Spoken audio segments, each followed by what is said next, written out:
नमस्कार, NTV India देख रहे हैं आप। मैं हूं ताबिश हुसैन। हमारे खास शो में आपका स्वागत है। इस शो में हम आपके कोरोना से जुड़े हुए सवाल लेंगे और आपके सवालों के जवाब देने के लिए हमारे साथ एम्स के डायरेक्टर डॉक्टर रणदीप गुलेरिया जुड़ेंगे, जो आपके सवालों के जवाब देंगे। आप अपने सवालों के साथ तैयार रहिए, लेकिन उससे पहले डॉक्टर साहब आपका स्वागत है इस शो में।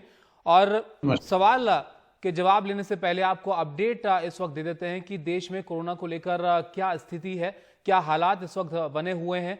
अगर हम आंकड़ा देखें तो अब तक 85,940 कोरोना संक्रमित मामले हैं। 24 घंटे में 3,970 मामले हैं। 103 मरीजों की मौत हुई है। अब तक कुल 2,752 मरीजों की मौत हुई है। और गुजरात में भी जो संक्रमित हैं वो 10,000 के पार हैं। कुल 625 लोगों की वहां पर मौत हुई है। कोरोना से रिकवरी रेट 35.08% है। 30,153 संक्रमित अब तक कोरोना से ठीक भी हुए हैं। 80% कोविड-19 के केस 12 राज्यों के 30 नगर निगम इलाकों से ही हैं।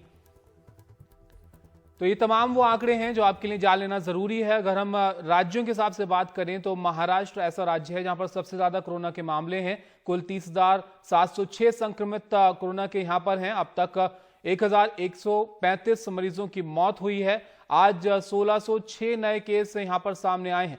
67 कोरोना मरीजों की आज मौत हुई और अब तक 524 मरीज महाराष्ट्र में ठीक हुए हैं। लेकिन अगर मुंबई की हम बात करें महाराष्ट्र में, तो यहां पर इस राज्य के अंदर सबसे ज्यादा मामले हैं। मुंबई में कुल 18,555 संक्रमित हैं। 696 लोगों की कोरोना से मौत हुई है और मुंबई में आज 41 लोगों की मौत हुई है। तो तमाम वो आंकड़े हैं जो कोरोना से जुड़े हुए आपके लिए जानना जरूरी है। तेजी से कोरोना के जो केस हैं वो देश में बढ़ रहे हैं। तो अपने सवाल जवाब के सिलसिले को शुरू करें उससे पहले डॉक्टर रणदीप गुलेरिया साहब, आपसे एक जरूरी सवाल हम यहाँ पर पूछना चाहेंगे जो लोगों के जहन में भी है। अगर मौजूदा स्थिति को हम देखें, तेजी से नंबर आगे बढ़ रहे हैं, इसको कैसे आंका जाए, किस स्थिति में अभी हम हैं? तो आपकी बात सही है कि केसेस जो है वो बढ़ रहे हैं, लेकिन ये भी बात सही है कि जैसे आपने कहा कि वो कुछ क्षेत्र में ही बढ़ रहे हैं जो हॉटस्पॉट्स कह रहे हैं। देश का काफी हिस्सा ऐसा है जहाँ पे केसेस इतने ज्यादा नहीं है। तो मेरा ये मानना है कि हमें इन एरियाज पे ज्यादा फोकस करने की जरूरत है। चाहे एग्रेसिव लॉकडाउन की बात हो, चाहे टेस्टिंग की बात हो, चाहे रिसोर्सेज की बात हो, क्योंकि अगर इन एरियाज में हम अग्रेसिव काम कर पाएंगे तो हम केसेस जो अब बढ़ रहे हैं उनकी जो रेट ऑफ ग्रोथ है उसको कम कर पाएंगे और उसी के साथ आस्ता आस्ता जो है केसेस कम कर पाएंगे। तो ये एक चैलेंज है हमारे लिए कि ये जो एरियाज हैं जहाँ पे जैसे आपने कहा कि केसेस ज्यादा हैं और दिन बर दिन बढ़ रहे हैं, वहां पे बहुत माइक्रो प्लानिंग और एग्रेसिव एक्शन करने की जरूरत है। तो एक्शन लिए भी जा रहे हैं। अगर हम केसेस देखें तो 3-4 राज्य हैं, महाराष्ट्र, तमिलनाडु, गुजरात, दिल्ली, यहाँ पर सबसे ज्यादा मामले हैं। लेकिन इसको लेकर आपके मन में सवाल भी काफी सारे हैं। तो सवाल का सिलसिला शुरू करते हैं। परमजीत सिंह हमारे साथ हैं, भोपाल से जुड़े हुए हैं। परमजीत, पूछिए, क्या सवाल है आपका? वेरी गुड इवनिंग जी।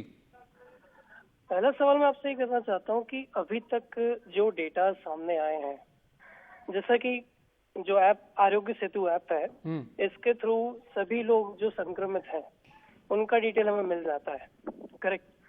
जी। दूसरी जगह काफी लोग जिन लोगों को प्लाज्मा की जरूरत होती है, ब्लड की जरूरत होती है, उन लोगों को हेल्प चाहिए होती है, करेक्ट?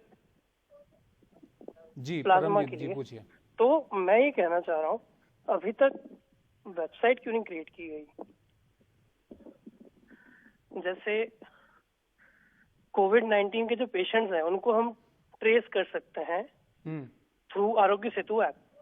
किसी को सवाल आप क्या पूछना चाह रहे हैं? ऐप के जरिए आप जानकारी के बारे में पूछना चाह रहे हैं? जी। वेबसाइट अभी तक क्रिएट क्यों नहीं की गई जिसपे उन सबका डेटा अवेलेबल हो जो लोग ठीक हो चुके हैं? जो लोग ठीक हो चुके हैं। डॉक्टर साहब, ऐप के बारे में पूछ रहे हैं कि ऐप से हमें जानकारी मिल जा रही है, लेकिन जो ठीक हो गए हैं उनकी जरूरत है डेटा की। मैं ये सवाल उनका समझ पा रहा हूँ। ये चाह रहे हैं कि जो ठीक हो गए हैं उनको हम अप्रोच करें कि अगर वो अपना ब्लड या प्लाज्मा दे सकते हैं, जो जो पेशेंट्स आईसीयू में उनको हम दे पाए। तो कुछ हद तक जो डेटा है वो ऑलरेडी अवेलेबल है सरकार के पास भी कि जो जो ठीक हो रहे हैं। लेकिन अस्पताल में भी जो पेशेंट्स आते हैं जो ठीक हो जाते हैं और जिनका हम टेस्ट करके देखते हैं कि उनके बॉडी में अब वायरस नहीं और एंटीबॉडीज बन गई हैं, उनसे हम संपर्क करते हैं कि अगर आप अपना ब्लड डोनेट करना चाहते हैं तो आप आएँ, और हम उनके फैसिलिटेट भी करते हैं, जिससे उनका हम प्लाज्मा जो है ले सकते हैं और जो फिर हम पेशेंट्स में दे सकते हैं।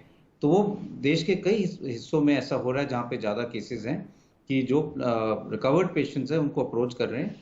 ये बात भी सही है कि कई पेशेंट्स हैं जो ठीक हो जाते हैं लेकिन वो ब्लड डोनेशन नहीं देना चाहते। जी। तो बट हम सारों को एक दफ़ा अप्रोच तो करते हैं।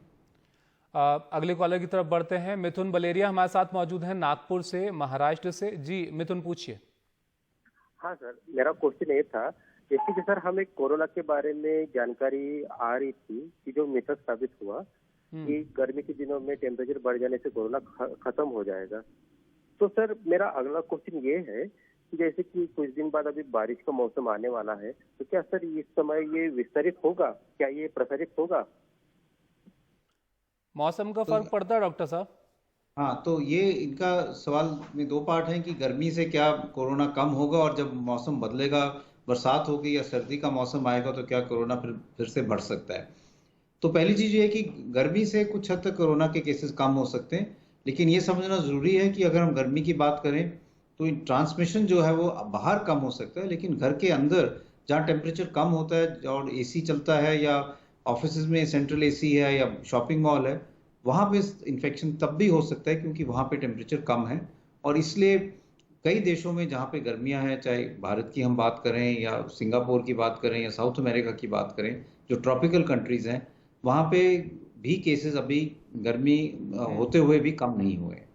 दूसरा, ये जो उन्होंने पूछा है वो बात सही है कि ये कई लोगों को ये इस बात का ये है कि एक जो सेकेंड वेव हम बात करते हैं कि फिर से केसेस ना आए, वो डर है कि जब मौसम बदलेगा, स्पेशली सर्दियों के मौसम में जब वायरल इन्फेक्शन जो है वो ज़्यादा होते हैं, क्योंकि एक तो वायरस हवा में ज़्यादा टाइम रह सकता है और ठंड के कारण लोग इकट्ठा ज़्यादा होते हैं, तो फिर से केसेस बढ़ सकते हैं और एक सेकेंड वेव आने का डर है। इसके लिए भी कुछ हद तक लोग प्लानिंग कर रहे हैं कि अगर ऐसा हो तो हम क्या कर सकते हैं। जी, एक सवाल ये था लोगों के जहन में कि मौसम का शायद इस पर फ़र्क पड़ता हो, लेकिन बेहतर यही कि आप घर में रहिए और ख़्याल रखिए जितना भी आप प्रिकॉशंस ले सकते हैं। अगले कॉलर की तरफ बढ़ते हैं। संदीप जोशी जी हैं अकोला से। संदीप जी, स्वागत है आपका, पूछिए सवाल। नमस्कार हुसैन साहब। जी नमस्कार। मेरा नाम संदीप जोशी है, मैं अकोला महाराष्ट्र से बोल रहा हूँ। मेरा प्रश्न मलेरिया जी से है। सर, हमारे विदर्भ प्रांत में इस समय अधिकतम तापमान 45 डिग्री पहुंच गया है और कोरोना वायरस भी बहुत ज्यादा फैल रहा है। इस घड़ी में वाटर कूलर का उपयोग करना कितना सुरक्षित है, और सुरक्षित है तो कौन सा, इंडोर या आउटडोर वाटर कूलर का उपयोग करना ज्यादा सुरक्षित होगा? डॉक्टर साहब, मौसम के साथ हवा को लेकर भी एक फिक्र थी, क्या इसमें क्या इनको इस्तेमाल करना चाहिए? तो वाटर कूलर को इस्तेमाल करने से ऐसा कुछ नहीं है कि इन्फेक्शन आपका उस कूलर से हो सकता है। कूलर का पानी अगर आप साफ नहीं करेंगे तो डेंगू और मच्छर वाली जो इन्फेक्शन है वो ज़्यादा हो सकती हैं। लेकिन ये बात समझना ज़रूरी है कि जिस कमरे में आप रह रहे हैं उसमें सफाई अच्छी रहे, क्योंकि जो ड्रॉपलेट्स हैं, कोरोना अगर किसी को है तो वो खांसता है तो उसके ड्रॉपलेट्स जो हैं वो कई चीज़ों पे सेटल हो जाते हैं, और अगर कूलर की हवा बहुत तेज़ हो और वो एरिया साफ नहीं हुआ हो तो ये डर रहता है कि हवा से वो फिर से स्प्रेड ना हो जाए। तो आपको अंदर जो है सफाई खूब रखने की ज़रूरत है, लेकिन कूलर यूज़ कर सकते हैं। जी, अगले कॉलर की तरफ बढ़ते हैं। इफ्तियाक अहमद साहब हमारे साथ हैं दिल्ली से। जी इफ्तियाक, पूछिए सवाल। सर, मेरा कहना था कि जैसे हर एक बरसात के मौसम में मुझे सर्दी जुकाम हो जाता है, तो सर ये उससे कोरोना का कोई खतरा तो नहीं है? तो इनका ये जो सवाल है वो यही है कि इनको जब मौसम बदलता है तो कुछ एलर्जिक रिएक्शन होता है, जिससे सर्दी, जुकाम, नज़ला, चीख भी हो सकती है। ये एलर्जिक इन्फ्लेमेशन है, इसका इनको पूरा इलाज करना चाहिए और ध्यान रखना चाहिए। ये कोरोना के लक्षण नहीं है, लेकिन जिन लोगों को ये तकलीफ रहती है उनको ज़्यादा ध्यान रखने की ज़रूरत है, क्योंकि उनमें थोड़ा सा ये चांसेस ज़्यादा रहते हैं कि कोरोना अगर हो तो थोड़ा सा ज़्यादा सीरियस हो सकता है। तो अपना पूरा ध्यान रखें। जब आपको लगता है कि ये तकलीफ है तो मौसम बदलने से पहले ही अपनी दवाई शुरू कर लें, डॉक्टर से संपर्क कर लें, जिससे मौसम जब बदलेगा उस दौरान आपको ये जो एलर्जिक इन्फ्लेमेशन है, एलर्जिक प्रॉब्लम है, वो ना हो। सिम्टम्स दरअसल ऐसे हैं कि जिसकी वजह से लोगों के मन में सवाल आ जाते हैं अक्सर, क्योंकि मौसम भी बदल रहा है तो शायद कहीं इस वजह से कोरोना का खतरा ना हो, तो बेहतर ये है कि आप एहतियात बरतिए। हर एक जो सिम्टम है वो कोरोना की तरफ इशारा नहीं करता है, तो आप घर में रहिए और एहतियात से रहिए। फिलहाल एक छोटे से ब्रेक के लिए यहाँ पर रुकते हैं। ब्रेक के बाद भी आपके सवालों को हम लेंगे, आप बने रहिए हमारे साथ।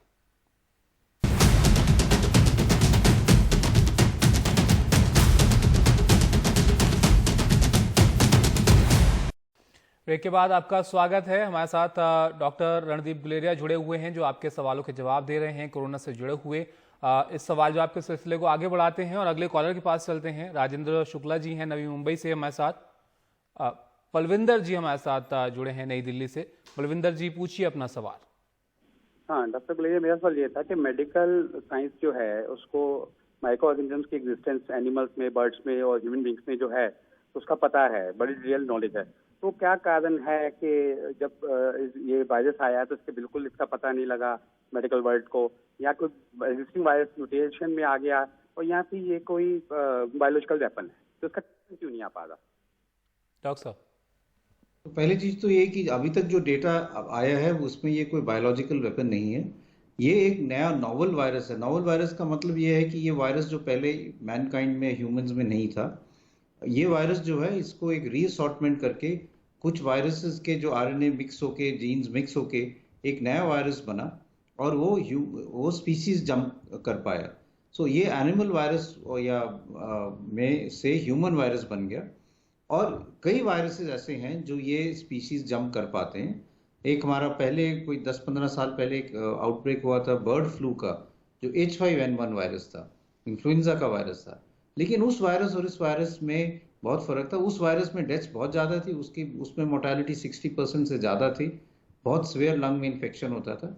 लेकिन उस वायरस की capacity human to human spread नहीं थी। वो सिर्फ क्लोज कॉन्टैक्ट वालों में इन्फेक्शन करके आगे फैल नहीं पाता था, इसलिए वो ज़्यादा पैंडेमिक नहीं बन पाया। जो कोविड-19 है और जैसे H1N1 था, स्वाइन फ्लू, उन दोनों वायरस में एक और एबिलिटी जो है, एक और उनमें क्षमता आई कि वो ह्यूमन टू ह्यूमन स्प्रेड जल्दी से एक इंसान से दूसरे इंसान में फैल पाए।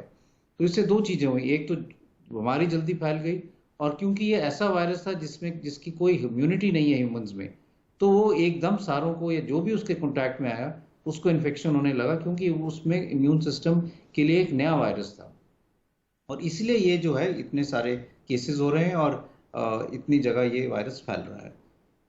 तो हर एक वायरस अलग तरह का होता है और ये भी एक अलग तरीके का वायरस है। हालांकि इसको काबू करने के लिए, वैक्सीन बनाने के लिए लगातार कोशिशें की जा रही हैं। लेकिन डॉक्टर साहब, एक संक्षिप्त में आपसे ज़रूर जानना चाहेंगे, कितना और वक्त लगेगा हालात को सामान्य होने में? ये जो वायरस आगे की तरफ बढ़ रहे हैं आंकड़े, ये कब फ्लैट होते हुए नजर आएंगे?